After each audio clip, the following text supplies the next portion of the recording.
Welcome to the Industry Talks podcast hosted by Lenz Studio, where we interview film industry professionals about their experiences in the industry. We'll be your host today. I'm Jelan Maxwell. I'm a DOP here in Ottawa, Canada. And I'm Fitch Jean, a filmmaker and director. Make sure to subscribe to keep up to date and follow us on Instagram at NDTalksPod and at Lenz Studio HQ. Hello, and welcome to another episode of the Industry Talks podcast hosted by Lenz Studio, where we interview film industry professionals about their experience in the industry. I'll be one of your hosts today, Jelan Maxwell. Joining me is Fitch Jean, another co-owner of Lenz Studio. Joining us today is writer extraordinaire, Sammy Mohamed. Welcome to the show, man. How you doing? Pretty good, man. Thanks for having me. Absolutely. So, Sammy, do you want to give maybe a little introduction to who Sammy Mohamed is for our viewers? Yes, I am a screenwriter / director, where mainly my strengths are in screenwriting, though. Okay, cool. Yeah. How would you? How did you actually get started in screenwriting? Mm-hmm. So I've always been a big movie buff, and I used to read a lot of books as a kid. I just love stories, period. So I think it was my wife who encouraged me to take the scriptwriting program so I can kind of put my money where my mouth is and pursue the craft, because it became a little more than an interest and evolved into an obsession. So. Oh, interesting. Yeah. When did you actually take the because a lot of people go into the industry without going to formal education, and some do and some don't. When did you actually take the course? I did it. It was a 1-year program. I did it in 2018. Some people can do it. You know what I mean? I'm not like, I've heard of people who haven't gone to school for it who just pick it up, and I'm not that person. I can't just pick stuff up. I got to be taught from the beginning. So. But you were writing for a while before? Yes. I used to write blogs. I had like one published. I used to write short stories. I used to write poetry, raps, everything. Like I've been writing my whole life. At what point would you say that you were like, okay, now I want to do this? I think it was in 2015 or 2014 where I'm like, you know what? I think I want to shoot. I want to pursue the arts in any capacity I really could. So I wanted to pursue a writing career, maybe write a novel. I didn't know how to go about it. So I just kind of tried stuff that, see what fit and what didn't. And screenwriting, when I got to screenwriting, it was the best decision I made to go to that. Yeah. Oh, wow. It's the best way that I could express my stories. Like, you know what I mean? I feel like some of the stuff that I want to write, I've tried to do it in book form. It just doesn't work. I don't know. And then the screenwriting format worked for me. It just came, my stories pop on that page. So do you still write in other formats as well? Or are you like basically strictly? No. I'm just trying to get better and better at this. What would you say you took away from the course at Algonquin, like going to school for it, that you don't think you'd have gotten from just doing it yourself? Well, the regular writing format, like writing prose, is very descriptive, and it's like very wordy, and you get verbose in there, and people like that because it creates imagery in your mind. That's why people read. That's why when you read a book, you escape because of all the descriptive words. Everything is in there, right? And down to the minutia. But in screenwriting, the rule is show me, don't tell me. So anything you can't physically show on camera, you can't write. So if somebody's begrudgingly opened the door, how do you begrudge? You know what I mean? Like you can't write that, right? You just have to write. He opens the door slowly. That's it. Right. And so it really, one thing I learned about screenwriting is it forces you to trim the fat. It forces you to kind of get the words out in a succinct fashion and just bing, bing, bing, bing, bing. It's almost like bullet points, right? Where in the dialogue is where you get descriptive, right? You have to be creative with the dialogue, so the dialogue sets the scene, which is, well, for me anyway, that's my style of screenwriting. Yeah. Some people are like, they write, like, I don't know, you've seen Taylor Sheridan's movies, right? He gets kind of, if you read Hell or High Water, it's very descriptive in the beginning, but I guess he's set in the stage because it's like a modern neo-Western. You can do that sometimes depending on what the setting is, but if it's just like an everyday like office scene or whatever, you don't have to get too descriptive. Yeah. Actually, on that note, who are some of your inspirations when you were first getting started into? I'll say screenwriting. Yeah, because it's pretty broad. yeah. I'd have to say it started with the Hughes brothers. Their debut film Menace to Society is one of my all-time favorites. Love that film. Yeah, it's classic. Right? But like, I saw Menace to Society, and it blew my mind. But afterward, I saw an interview with the Hughes brothers, and their inspiration was Goodfellas. Oh, Yeah. So no Goodfellas. We don't get. There's a like Antoine Fuqua. All these guys are saying basically Goodfellas was the inspiration to, because they never saw like a crime drama with that much dialogue, fast-paced dialogue. It's not like The Godfather where everything's poetically drawn out and everything. Yeah. But yeah, the Hughes brothers, Spike Lee, Tarantino inspired me as a writer, and Ryan Coogler. Ryan Coogler did Fruitvale Station Okay. and Black Panther and Black Creed. Panther. Right. You were never a Sorkin fan? Sorkin is the GOAT. Okay. So so here's the thing. Sorkin, I am inspired by Sorkin, but my work is not. Right? I don't think I can write to that level yet. Right? Because, at the end of the day, what's another golden rule for screenwriting is write what you know. Yeah. And, I don't know as much as Aaron Sorkin about politics, about, you know what I mean? But I do know, I do know crime dramas. I do know that element because, I grew up around it, and it's familiar territory. And the psyche of these guys has always kind of fascinated me, right? So that's where I want to tell the stories about some of these guys are undiagnosed. They have mental health issues. Some of these guys are, they're, if you leave it to media, a lot of these stories that get told, they'll paint these people as supervillains, right? Like, just evil geniuses, or even, just ruthless people. But we get to the core of it, you could see there's motivations, there's a lot of humanity there that is looked over. So that's where I want to look, kind of, you know what I mean? Yeah. How much of yourself do you put into your writing? A lot. I've been around. I've traveled around all over Canada. I've been in the States. I went to high school there briefly.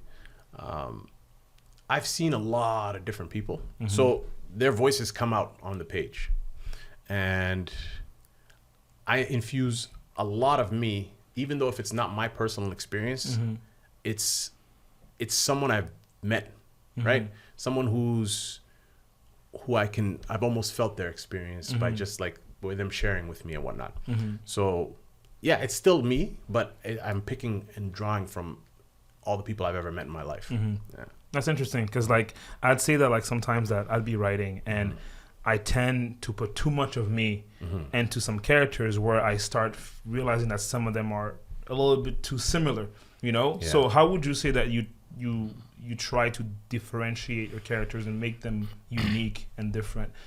So what I would do is, what I do is I'd go by the ones I met, and to separate myself from it, I would think of an archetype of a movie character that I want to liken this character to. So whenever you're storyboarding, you think these characters, who would they be most alike? Like, who would they most align with? So you take the real version of the person you're thinking of to add, like to give a dimension. So you got, one dimension is the archetype, the other one is a person you saw, and the third dimension is you. So you mix that in, and each one can be different. Yeah. So you and I we've had some work together that we did on screenwriting. So I want to talk to you about your process before the writing, and what's your process like, and how does it help you get a solid script done? So I think you helped me out with my process. Like so the first full-length feature screenplay I ever wrote was with this guy. So I mean, my storyboarding was, I would just do whatever, like a couple paragraphs. But when Fitch and I teamed up, and this is the beginning of the pandemic, right? Yes. So we were on Zoom, and we would storyboard scene by scene of what we want to happen, break it down into 3 acts. And act 1, every beat, like we wouldn't miss a beat. And I feel like that's the only way to write a story. or script. It's the best prep, because then once you start writing the script afterward, you have every scene mapped out. Yeah. So then it's just up to you to sew together the dialogue and to make it pop. So you do the beat by beat method. Yeah. Because you have a clear vision of where you're supposed to go. Of course, you know. yeah. Obviously, sometimes the characters might speak to you and tell you differently, and it's like, oh, like that's where I thought it would go, but it doesn't. But most of the time, it's great to have a roadmap as to where you want to end your script. I marvel at anybody that doesn't, like, I don't know, plan or outline when they do a Yeah, those They are just start writing. they just freestyle. Those are gifted. Some people just have it, you know. But yeah. but I need every step of the way. Unless it's like a short film, then it's like, you know, whatever. But for a feature film, and then after that, it became more, you know, that's how I'm gonna storyboard. Even if I'm by myself, even I can storyboard that way, because that's how we got through the first script. Yeah. Then after that, it's just finding a rhythm of writing, right? So I find like that first script we wrote. Yeah. It took us a couple months, right? Yeah. Like 3 months, I think. Wow. Yeah. Yeah. Which And is it pretty was- fast. And this is a feature. Yes. Yeah. Right. Yeah. So it was like I would send them Act 1, and then we'd revise it. Then I'd send them Act 2, we'd revise it. Send them Act 3, we'd revise it. Then revise. We're on like the 8th draft, I think. Maybe This is still going. Something. Yeah. I mean, Well, it never ends, you the know? draft never ends. That's another thing about screenwriting. You can never say this is your final draft. You're gonna keep drafting until you shoot that. Yeah. Right. Yeah, Even always, while yeah. you're shooting, while you're even while shooting, you're shooting, some yeah. notes, you know? For sure. So, yeah, you briefly mentioned shorts. What's the process and how different is it between a short and a feature? So I think a short can still also hit the 3-act beats. But again, I did a short with you. You guys, you were my AD. Some of the shorts it depends, right? If you're doing a narrative short, you need to hit all the beats. It needs a beginning, middle, and end. Or you could do experimental route like we did with Pierre Saint Denis. But yeah, you got to hit all the beats, even in a shorter frame of time. So it was like 15 pages, 15 minutes, a page a minute. Yeah. So just you got to hit, you know, the midpoint at the middle of the script, and so on and so forth. Same thing, just on a smaller scale, right? And the bigger feature though, you got to maintain a pace. I think it's when you get sometimes there's a lot of filler. You know, we've been editing back and forth, and you just gotta literally trim the fat. Less is more. Right. You get too wordy with your dialogue. You could say things in one sentence instead of 3. You know what I mean? So You can show it instead of saying it. precisely. Right. I've Precisely. heard of that, man. Yeah. And then here's another hint for writers, for me anyway. Once I start writing for too long, I start going on autopilot.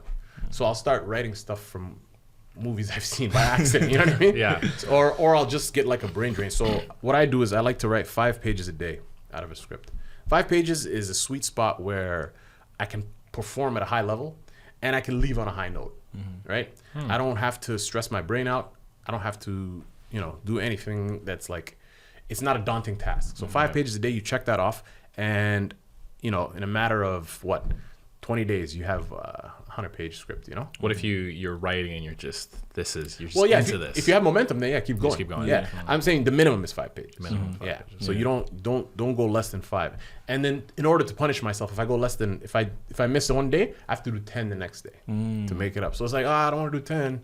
So you just make sure you do the 5. Yeah. Self-discipline. Yeah. Practice. You got to keep yourself in check. That's the one thing, man. Yeah, no, I get that. We were talking about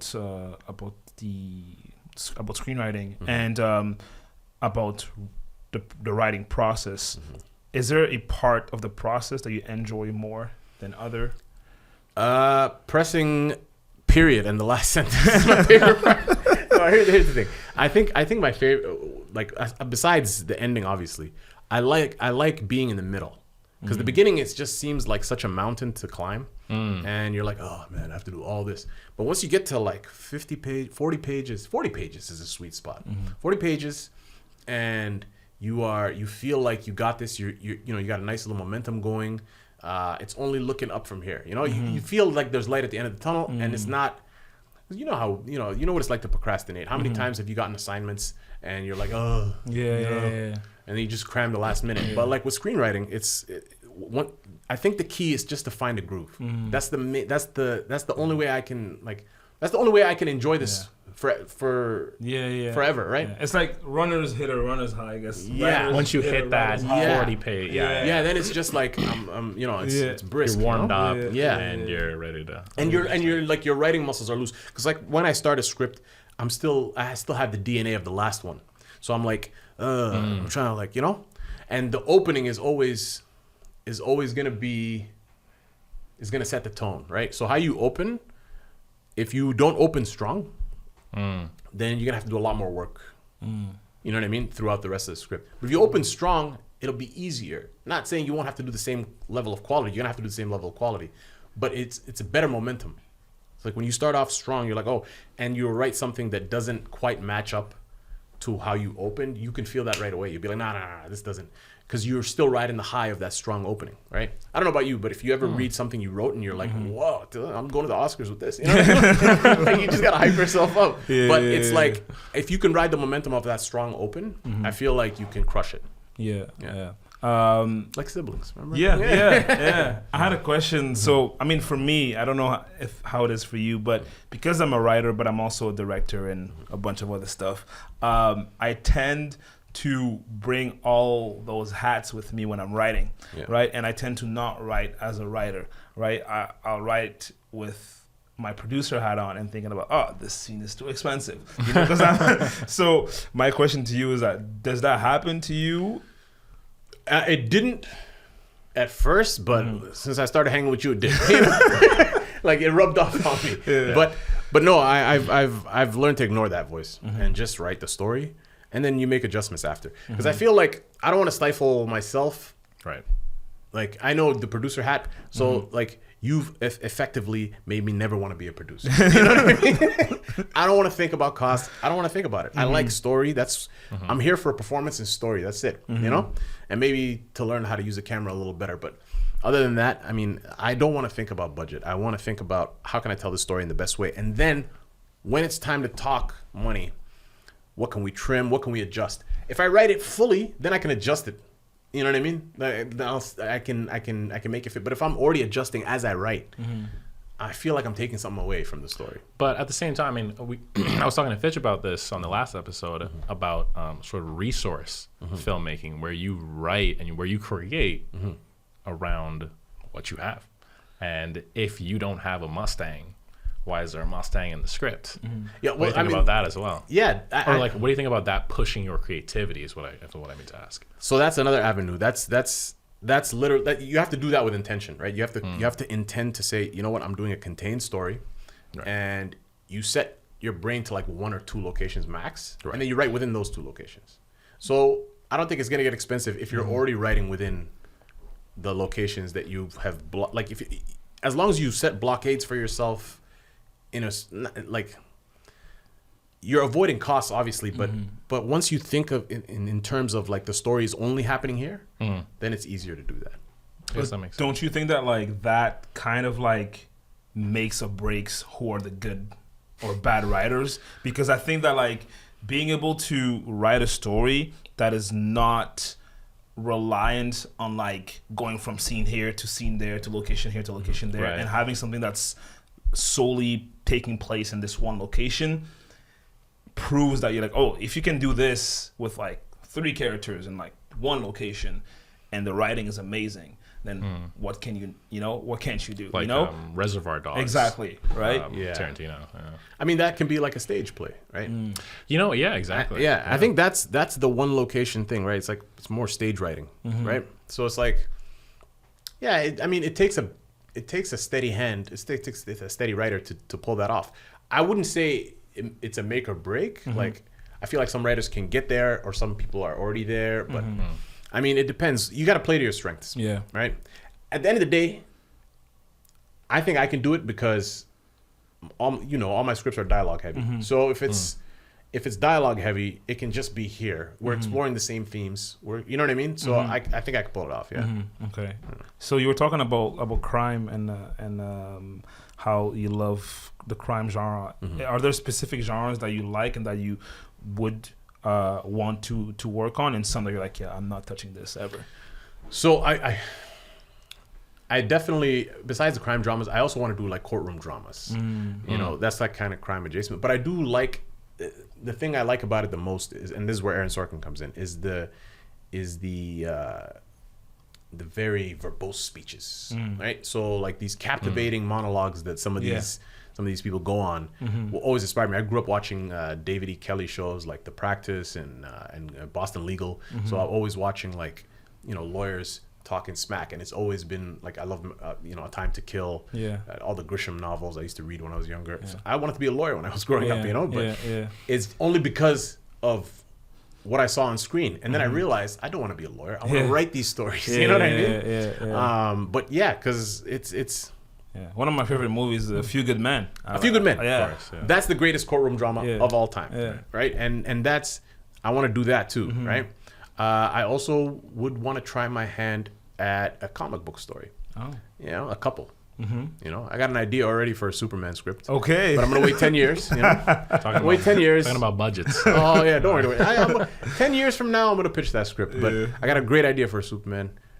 Timothy Chalamet is gonna be Clark Kent in 10 years. Okay, you know, that's pretty bold. 10 years, he can be Clark Kent. Hit the gym. You know what I'm saying? 30, 40 pounds. I can see it. You know, life hit him in the face a little bit. You know, of course, of course. And then my villain. I'm not gonna say which villain it is because I don't wanna. But who's play him? Chiwetel.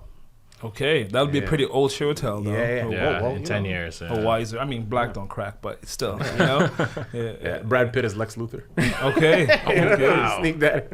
I mean, he'd also be like pretty old too. Holy. But I do want to explore other comic book properties too. Like I want to do the Silver Surfer. Okay. Like a mini series. Oh, it's a little less. But it's like the Silver Surfer is so poetic. Like it's very. It deals with such great themes. Like, in the beginning, I guess the Silver Surfer he's like kind of like a Jesus figure, right? He sacrifices himself to save his planet, and so he becomes, you know, the herald of Galactus who eats planets, and he goes, spare my planet and whatever, and he just goes, and his journey is fascinating to me, and he's one of my favorite comic book characters, but that's something I'd like to explore. I want to do a historical epic. You know, I want to do one too. Yeah, we're gonna do okay.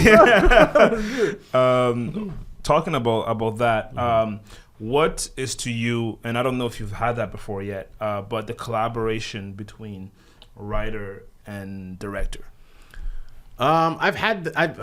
So working with you is the only experience I've had with that.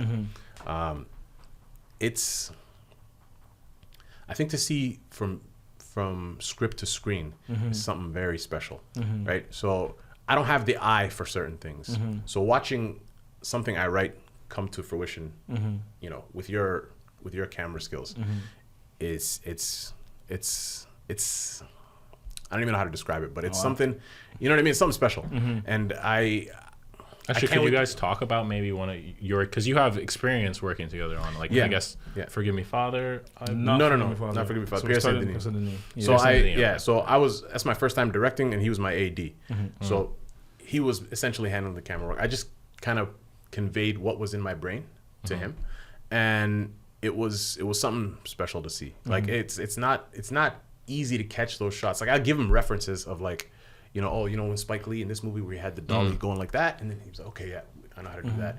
And the color is like David Fincher style color, right? And you know, everything I said, he knew how to do it. So it's I want to learn more is what it is. It's like I know when I'm on set, I realize I don't know jack about the technical side. I don't know anything about it. All I like, once again, my strengths are story and performance, right? So I think I know how to get a performance out of someone, and I know how to create a story. I mean, that's mainly what you need as a director. I think I was mostly asking this because I know that sometimes there's some writers that hold the pages dearly to their heart, you know, and sometimes, you know, like when a director comes in and it's like, okay, well, I think we should get rid of this scene, you know, or this piece of dialogue, then it hurts, you know. So I was just wondering if you felt like you were that kind of writer, or if you welcome the collaboration with a director. So I am not that writer. I used to be before I learned how to write scripts. So I was a sensitive writer, right? And then once I got my work torn apart and learned that, you know, how you have to keep revising and changing stuff, Yeah. I became less and less attached. So now it's more of trying to get to the end with, you know, my collaborator, rather than me, you know, dying on the hill of, oh, let's keep this, you know. How many? There's gonna be other stories I can infuse stuff with, right? So Yeah. I feel like you gotta let it go. You gotta kill some of your children, as they say. Yeah. What would you say are, okay, in the last 20 years, your top 5 best scripts that you've seen on screen? You're not talking about scripts that exist, like you're talking about like movies that's come but to I'm fruition. talking about the script itself of the movie, you know, because the movie could be, the cinematography could have been mediocre, but the script was amazing. So All right. So, okay, top 5, but in no particular order. I don't want to rank these. order. Okay. Yeah. Okay, that's really hard. The Usual Suspects. Okay. That's script. Kaiser Soze. Fire. Yeah.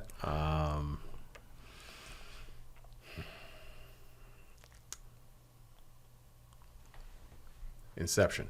Okay. Pulp Fiction. Okay. Malcolm X.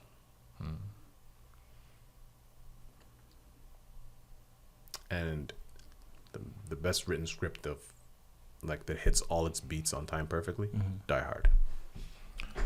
Die Hard. Yeah. I didn't say the last 30 years. The guys went like 40 years. You know. Yeah. 88. That's not 40 years. 88. 80 is like what? 30, That's 30 some years. 30 yeah. some years. Yeah. All right. Well, I had to throw it in there, man. That's It's a classic. literally the first Yeah. day of class in the scriptwriting class. They're like, Die Hard. This is the perfect script. Boom, boom, boom. Like the first day of class, and they're like, Interesting. they're like, this is a script that hits all its beats at the exact time it's supposed to. It's supposed to like technically, like, you know what I mean?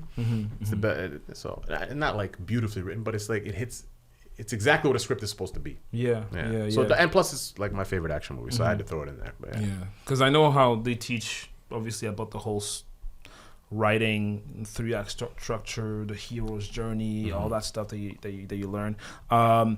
But you see sometimes movies that deviate from that, and are great, you know? So do you think that it's a formula that has to be learned and then you figure out how to break it? Or, you know, you just figure out what's best for you? No, I think it's a formula you have to learn and then break it. I feel like Scorsese to me is the GOAT, and he breaks a lot of rules. But in order to break those kind of rules, you have to know them, right? So like if you watch Goodfellas and Casino, it's like, even Casino actually is a prime example. It's like there's such short scenes. They're like bang, bang, bang, bang, and all exposition with a voiceover. Voiceovers are like kind of taboo, right? Yeah. But this guy gets away with it, and he only gets away with it because he knows the rules, so he knows how to break them, right? So that it works out. Like Wolf of Wall Street, that narration should not work, but it works, right? Yeah. Goodfellas, all of it. Like whenever he has narration, it should not work, but it works. So you're talking about that being a taboo. What are some of the screenwriting taboos? Don't do too many flashbacks. Okay. Even though I do, I love my flashbacks. Me too. Man. Me too. But the rule is, don't flashback too much. Try and avoid on the nose dialogue. Try not to stand on like a soapbox. Like, don't get too. See, here's the thing. Once you start getting preachy, it comes off the page and people can read that. Again, in order to break those kind of rules, you have to be great. Aaron Sorkin, prime example.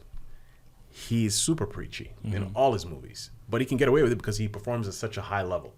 Like every other movie is message, this, that, and they'll end with like the last 5 minutes is some speech going off about how the world should be and blah, blah, blah. And he just stands on a soap. And, it's not supposed to work, but it works every time he does it. Yeah. I wish I could be Aaron Sorkin. Would be nice. Yeah. What do you think about that movie, the recent movie, the Leonardo DiCaprio one with Timothée Chalamet? Don't Look Up? Don't Look Up. So I'm kind of biased because That level of... I love Adam McKay. So I enjoyed that movie a lot. And I think that movie was intentional. The way it was made was not like it was meant to be kind of like that preachy. The critics did not like it though. They were Well, I think that's, it was divided. I think it was it's very political divided. though, right? Like they didn't like it's Vice either, right? It's just because he's so left leaning that he's like people feel attacked Mm-hmm, when they, when they watch his stuff. Right? Like he yeah. started with The Big Short, and they're like, "Oh, this is great. Yeah. Oh, you're tiptoeing, And then Vice, he just came out and straight up, bashed Republicans, and then now this is like He is an executive producer in Succession, right? Yeah. He directed the first episode too. Yeah. I think he has some writing credits on that too. Yeah. But that's his style, Mhm, right? You exactly. could tell that he has a lot of influence in that show because that's like literally his style. Yeah, it's his style. Yeah, the dialogue, the fast dialogue, Yeah. the way the camera is. I mean, I'm pretty sure Jeremy Strong owes his role as Kendall Roy to Adam McKay because he had him in The Big Short. in The Big Short, right? And he had him in Molly's. No, actually, no. That's Aaron Sorkin had him in Molly's Game. Yeah.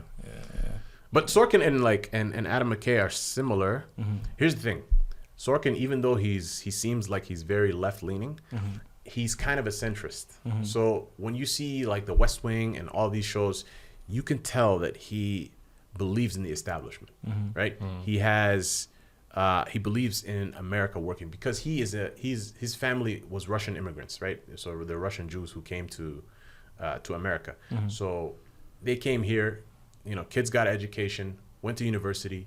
Some of them joined the military, some became lawyers, and they literally saw immigration work in that way and the American dream, so to speak, happen, right? So every time you see him, he's always talking about the potential America has and what it should be, which is kind of like you can tell that this is how he sees the world.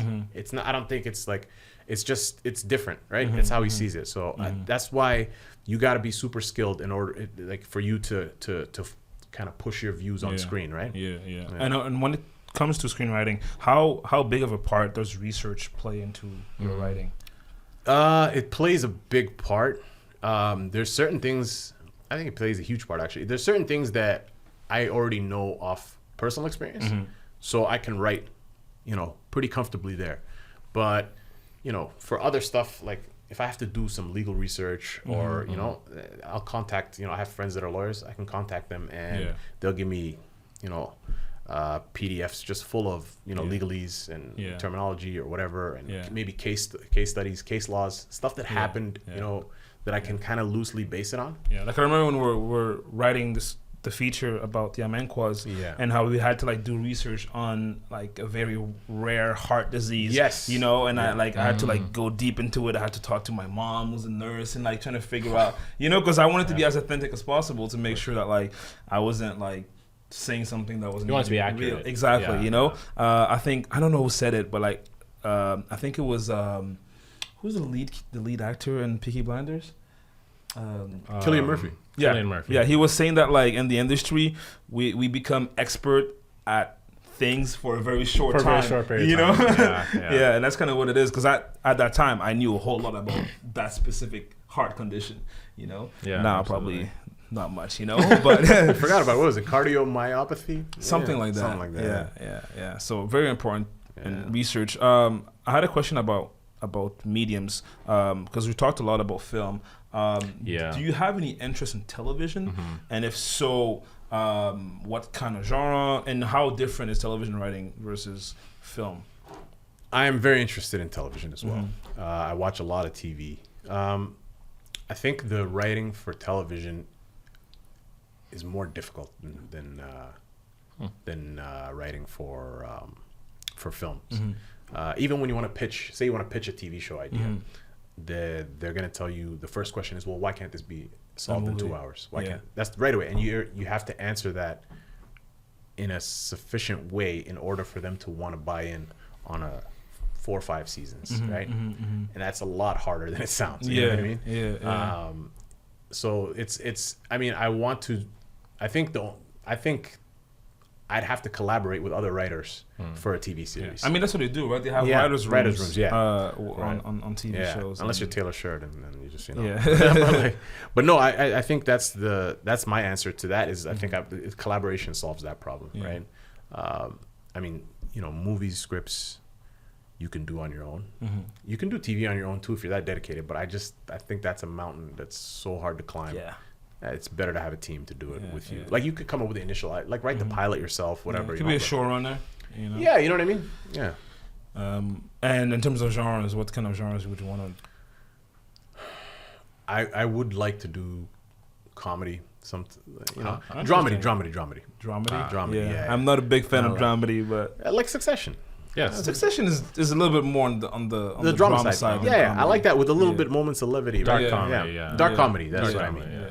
Yeah, not like laugh track. Hey, No, that's pure comedy, man. I got so much to Do say. you have any interest in about comedy? sitcoms? Comedy? Yes, but I find comedy the hardest to write. I think it's the most difficult. It is the by most far. difficult Yeah. by far. To be it's genuinely the funny, hardest thing like- to write because you have to hit joke after joke. It's like it hits the same beats as horror movies, right? Tension, relief, tension, relief, tension, relief. So it's like I'd rather do a horror movie because my mind works better that way. Telling jokes, I'm not a comedian, right? Yeah. So it's like you have to hit joke after joke after joke, and it has to be consistent for like for half an hour or whatever, 20 minutes. Yeah. That's For times like 12 episodes. You know what I'm saying? Yeah, it's a lot. It's a lot. So it's not something that I think I'm gonna try and do unless I'm like a directing or whatever. You know what I mean? Like I direct it. I don't think I can write comedy. I mean, let me take that back. I can write comedy, but I don't think I don't think I could write a great comedy right now. Right? Down the line, though, who knows? You know? Yeah. No, I see that. I get it. Sure. So actually, now that you have some experience in the industry, what advice would you give to people starting up and they want to maybe do screenwriting for film? Like, what advice would you give to people just starting that would have saved you some time knowing when you started? I don't think there's anything that can save you time. I think you have to just go through it. I think you have Would to. you advise going to school? Yeah. Okay. For sure. Well, if you're like me and you want to, be great at this specific thing, screenwriting, I think you need to start learning the basics, and then you can grow. Right? It's only a 1-year program. It's not like 4 years, so it's not like you have to dedicate a lot of time. It's just it'll give you the structure for you to explore yourself after. So keep writing. Like I would advise learning how to do it, and then practice, and just keep writing. Learn the rules and to learn how to break them. Precisely. Yeah. Okay. I think on that note, that's a great place to wrap up. Thank you so much, Sammy, for joining us today. Thanks for having me. That's it for today. This is going to be the conclusion of episode 2 of the Lenz Studio Industry Talks podcast. I've been your host, Jelan Maxwell with Fitch Jean and Sammy Mohamed. Tune in next time for another special guest.